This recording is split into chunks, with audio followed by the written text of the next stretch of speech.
Installing a PCIe riser and PCIe adapter.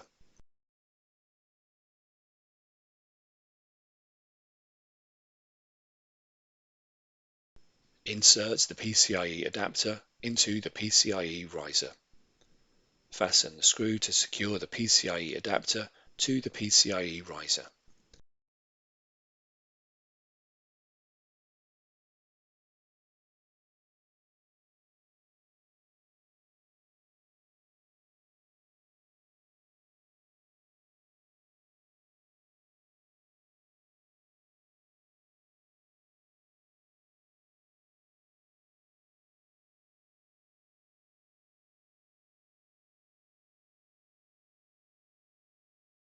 Close the retention latch.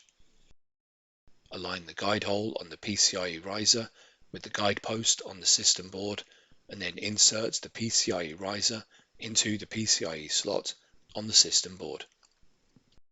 Fasten the thumb screw to secure the PCIe riser. Install the top cover.